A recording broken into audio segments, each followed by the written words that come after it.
Okay, I'm going to try to be a little bit more prescriptive in this episode, but I want to talk about starting a service-based business or a consulting business in particular.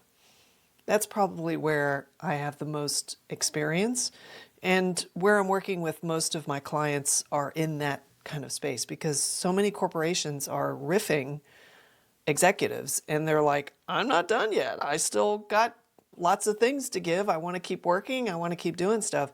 And what's really cool about it is these people who are taking these packages out of corporations have so much experience and so much opportunity ahead of them to really design something that works for them. And it's a slippery slope because in that starting moment, and I talk about this in the episode, in that starting moment, those people have the opportunity to choose how they want to work, but also what is it that they want to design for their business. Now, obviously we'll have evolution as we go through business. I know I did, and I talk about that as well. But that starting moment, starting that consultancy, there's a small space to really sit with the design, the idea, and how you want to create it and what you want it to look like. And that's the beauty of owning your own business, is you can pretty much do what you want and make it the way you want. I talk a lot about it in this episode, and really just think about that one opportunity that comes in the beginning. Now, remember, starting can happen every day. You can start something new every single day. It can be something small, it can be a part of your business, it can be how you deal with people, but starting can happen at any moment, multiple times a day. I just love that this whole season is about starting and the opportunities that are in that moment before that starting gun goes off and you're at the start line and you're ready to go and you're just loaded with excitement, enthusiasm, and designing it the way you want it to be is so critical at that starting moment. So enjoy the show.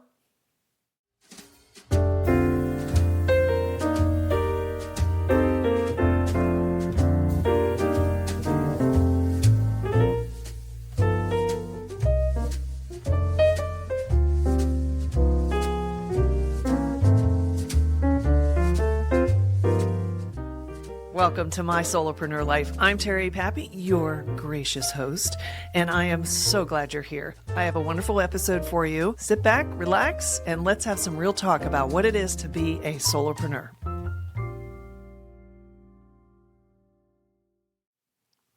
Let's say you're an executive in a very large corporation. You've held a C-suite role or a vice president or whatever, so you're pretty high up there. You've had pretty elevated responsibilities for P&L, for people, whatever. It's been in a very specific industry sector. You really know your stuff. You've been through many exercises in business, regardless of what it is, regardless of the industry. This is your situation.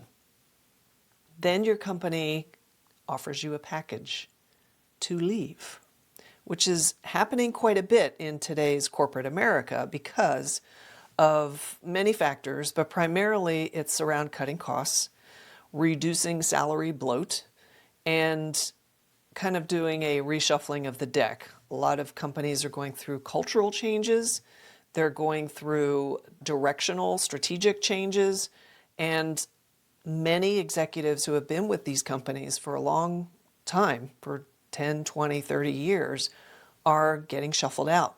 Quite a few of them are still pretty young. They're in their 50s, 60s, and sometimes even 70s. I often work with these individuals because they still want to work. They still want to do what they love to do. They have all this experience. They understand the marketplace, and they also want to stay relevant. They're not quite ready to get in the rocking chair, to use a very old stereotype of retirement. So what do you do? If you know all these things, well, you could probably get an advisory board role or a corporate board role. It would take a little bit of time depending on your network. But also, you have the opportunity to bring your experience to the table, But what's really unique as far as an opportunity is you can finally do it the way you want to do it.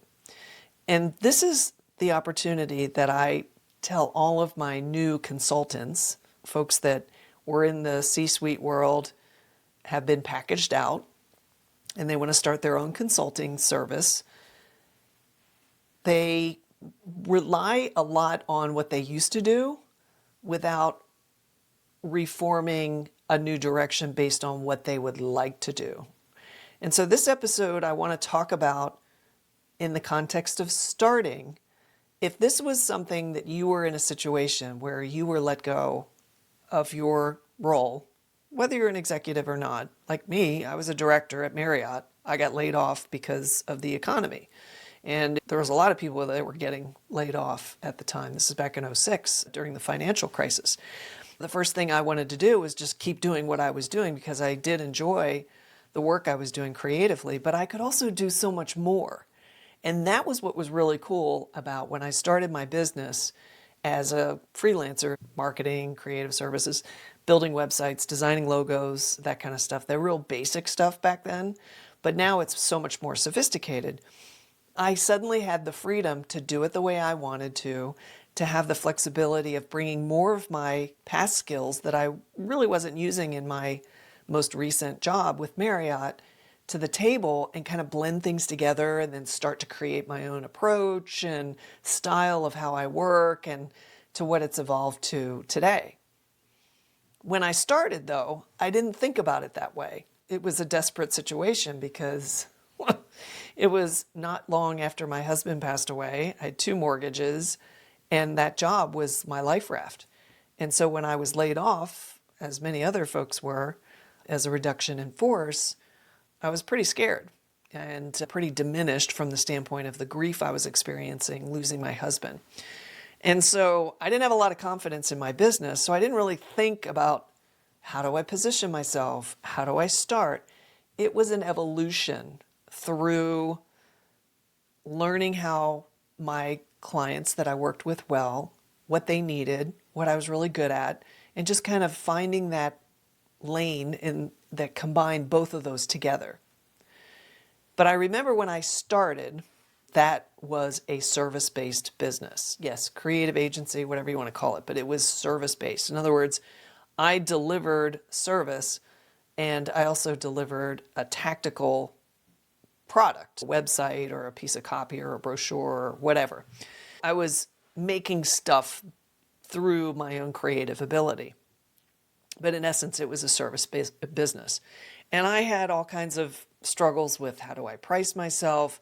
Where do I say, no, I'm not going to do that? As far as like if they ask for something that I'm not really comfortable doing from the standpoint of something creative. Like back then, I didn't know anything about video. And sometimes I get asked to do video and I was like, I don't know how to do video. Now it's like all you got to do is whip out your phone. You're like, boop, there you're, or go on Descript and record a podcast like this one. But what was interesting was when I got laid off after the kind of immediate shock of it, I was like, okay, all of a sudden I don't have a job. I'm by myself. Okay, I'm a widow and dealing with that. But I have this huge opportunity in front of me to start something. What do I want to start? So one of the things that I considered after I kind of went through that knee-jerk, I got to find another job to replace this one, which was not successful. But I only kind of puttered around with that more as a reaction, like I said, knee-jerk reaction. Like, I got to replace the income, I got to da-da-da. And then once I kind of calmed down a little bit, I realized I have an opportunity here to make a choice about what I want to do right now in my life. It was in 2006 and I still was young and had a lot of energy. I really wanted to work. And so I was like, well, maybe I should go back to college. And I was looking at a bachelor's degree in creative writing was offered at the University of Central Florida. They had a creative writing program. I was like, oh my God, that's perfect. Since I went to art school, I always had this kind of tug of wanting to go to either journalism school, get my journalism degree, or get my art degree. I chose art. So all of a sudden, it's like I didn't really have that education, that formal education in journalism and writing. So I thought, this is great. This is a great way to round out what I do and what I'm good at. And because I always had a natural writing ability. And so I considered that. I really did. And then when I realized what I had to do to get into the school, like art school credits did not transfer to a creative writing program. And so it just kind of became clear to me that was just not, I didn't want to go back and redo math and do all this other stuff just to accommodate their program. And I could have audited the actual just creative writing classes. I could have done that, but I just decided that I was done with school. I'd done enough higher education in my life, and I was pretty well set there. And so the next thing was like, well, how do I continue doing what I enjoy doing, which is doing the design and creative? And so that's when I had the idea, well, I'll just start freelancing. And in freelancing, it was, I don't know if it was more of a, hey, I'll just do this in the meantime, or if it was really well thought out, because I don't think I really thought about it other than this is what I'm good at. This is what I do. Let me see if I can find somebody to hire me so I can go do this stuff and survive, right? At least stay busy. So I'm not sitting here feeling sorry for myself, being all by myself. There was really no starting, like no function of starting, no thinking about starting. It was like picking a lane when you're driving down the highway. It's like, okay, here's my exit ramp. I'm going to get off on this ramp, which was, I'm going to just become a freelancer. And it took me the first 10 years of doing that work to realize what I was really good at, how I like to work, who I like to work with, to design all that. And it was designed through the experience of just being in business and learning about sales and boning up on a lot of the skills that I wasn't 100% confident in. And I really enjoyed that. I enjoyed learning things. I enjoyed learning through my client experiences. They'd ask me to do something, and if I wasn't sure, I was like, you know what, let me give it a try. And I'd go ahead and try it. And so where I am in my business now is to a point of refinement that really fits who I am in my personality, how I like to work, who I like to work with. And it's very specific to this solopreneur kind of audience. I've worked with big companies, big teams. I've done all that stuff, but I love working with consultants, service-based business owners.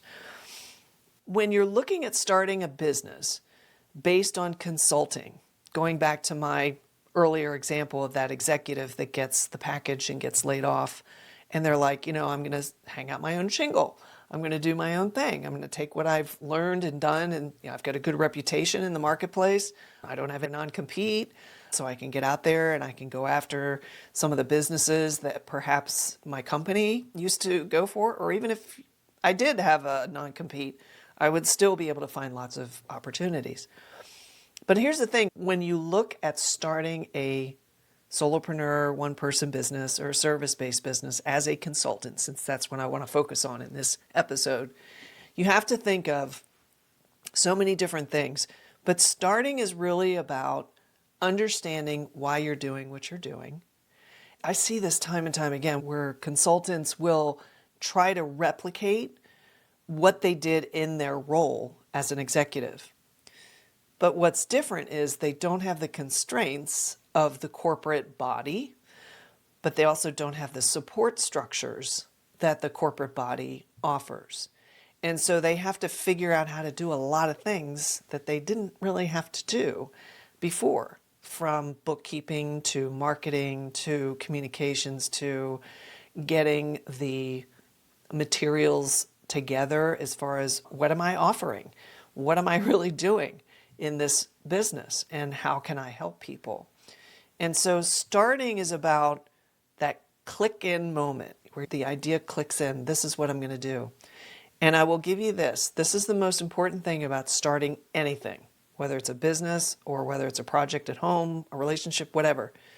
When you think about starting that particular endeavor, that undertaking, when you are thinking about it, how do you feel? This is so key. When you're thinking about starting X, how does it make you feel? Does it click? Does it initially make you feel like excited? Are you like, wow, I could do so many different things, different ways. This could be really cool when it's done. If it's a project, I can have so much more freedom if I do a business the way I want for a change instead of how someone's telling me to act in business. That moment where that click happens, that high excitement, that wow, this is going to be great, is such a precious moment when you make that choice, when that starting gun goes off and you're like, boom, that's what I'm doing. And you go and you start running. That's when everything else starts getting in the way. All the fear of failure, all the concerns around what you have to do to either raise capital, find clients, set up your business, get a logo, get a business LLC, find an attorney, get a tax person. Should I hire people? Who can I partner with? What do I post on LinkedIn? And then that barrage just avalanches all over you.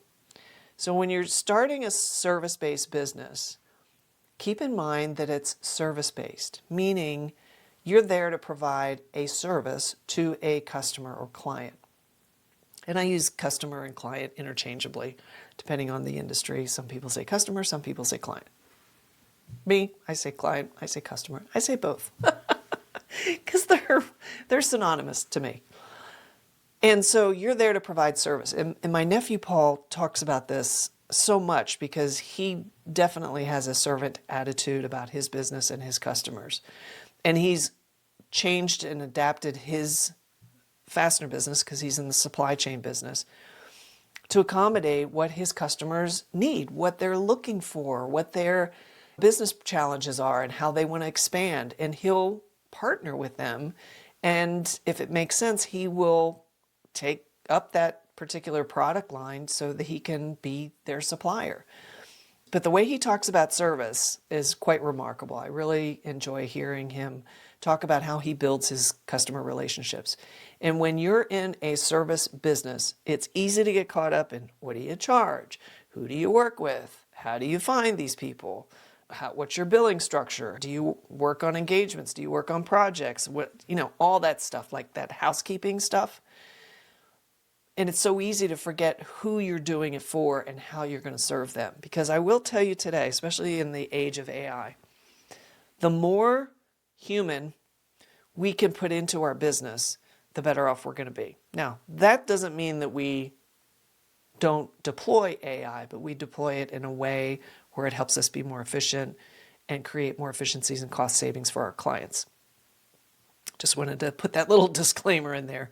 But the more you can put your personality, your humanness, your authenticity into any engagement, because remember, you're dealing with a person, right?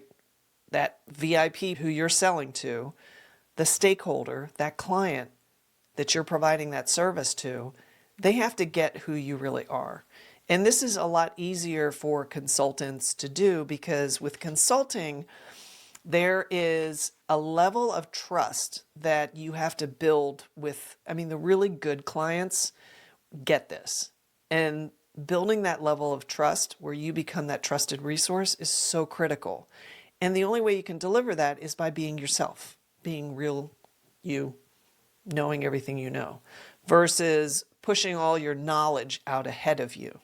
So I always recommend to my consulting clients, as they're trying to kind of organize and simplify their marketing, their messaging, and clarify all that so they can just have an easier way of getting business and make more money, is how can we create a better relationship between you and your clients?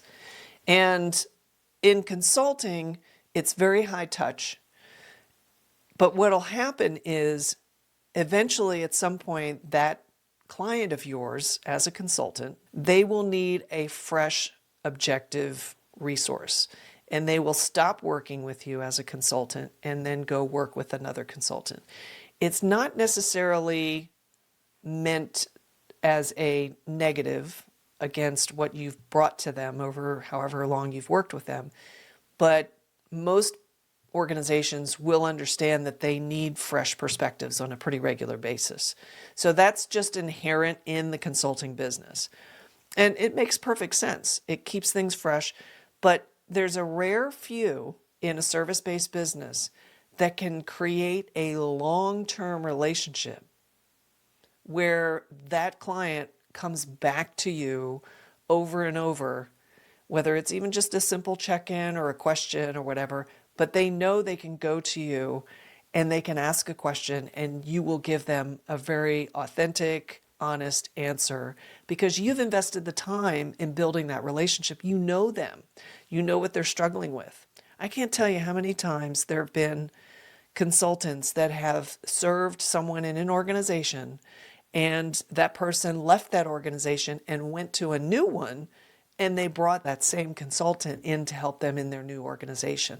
That is all about relationship. And in a service-based business, relationships matter. Getting back to starting. When you were looking at starting a service-based business, yes, of course, there's all the practical things you have to do. It's practical stuff, right? You got to do it. But take that time to really stay in that moment of clicking into the excitement that you're starting something that's going to give you immense freedom, pretty much unlimited income potential, can go a ton of different directions, allows you to work the way you want to work. So when you're looking at starting, take more time to spend with really what you want it to look like versus like my example where it was just knee jerk. I just need to make money. I got to stay busy. I got to figure this out, right? And I just jumped right into freelancing. And it took me a good 10 years to figure myself out, which pretty much says a lot about me, right? I'm still figuring it out, quite frankly.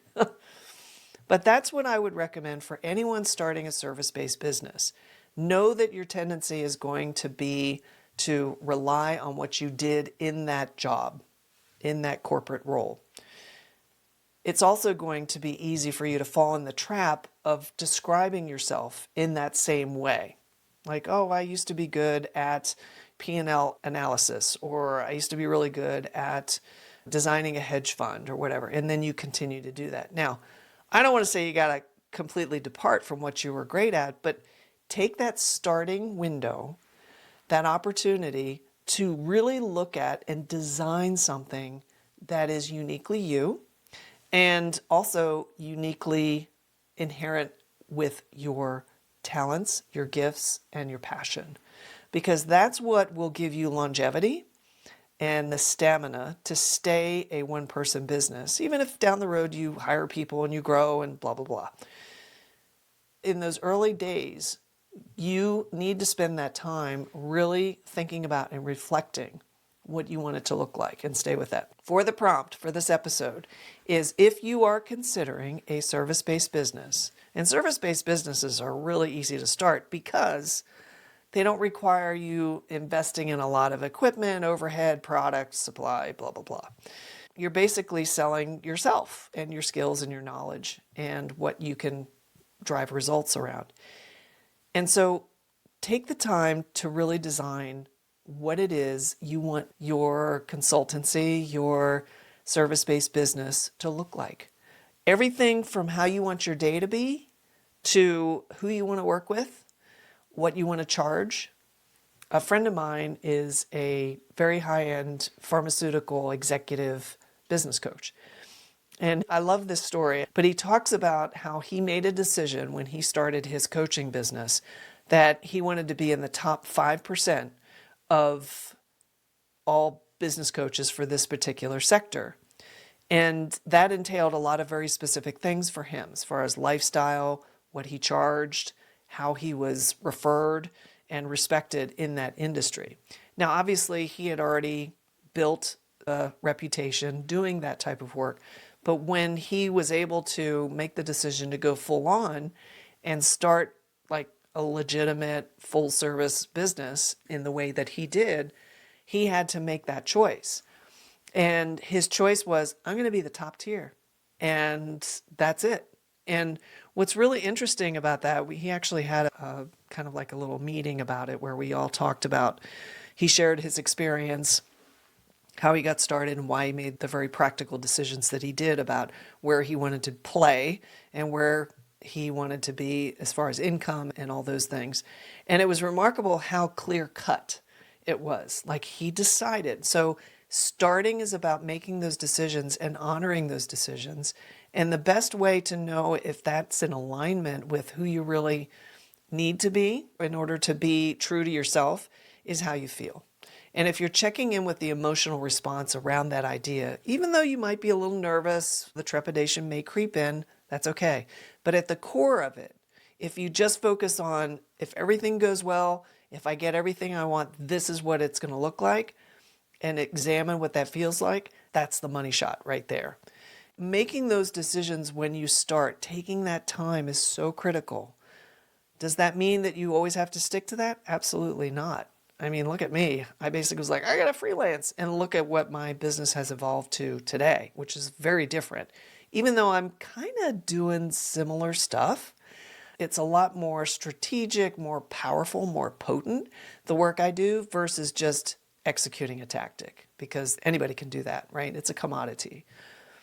So the prompt is for you to take that time to examine the starting function, starting a service-based business, and really taking a look at designing how you want to feel, where you want to play, and what you want to bring to the table. Just that little brainstorming exercise is going to be very enriching from the standpoint of how you'll notice where your belief systems start popping in and saying, well, you can't do that, or, well, that wouldn't be right, or, oh, it's too competitive, or the market's too saturated. You'll start hearing a lot of that. It's really interesting when that stuff creeps in, and I am going to be talking about that a lot. So there's a lot to it. But take a moment to stay in that starting gate before the gun goes off and just sit with how that feels, what you really want to accomplish in your service-based business, because it's all about building relationships, building a personal brand that people know, like, and trust you for. So I hope that was helpful. Well, I know you're disappointed, but that's it for this episode. Listen, the great news is there's another one coming, so stay tuned. Anyway, I just want to make sure that you do the prompt if this episode had a prompt, and you get that homework done, because you're going to be a better solopreneur. How's that for a maternal finger shaking at you? Hey, listen, thanks so much for being here, for giving me time of your day, and, for taking it on. So if you want to learn more and stay connected with me, just head on over to mysolopreneurlife.com. Thanks a bunch. See you soon. That was pretty good. I think I'll keep that one.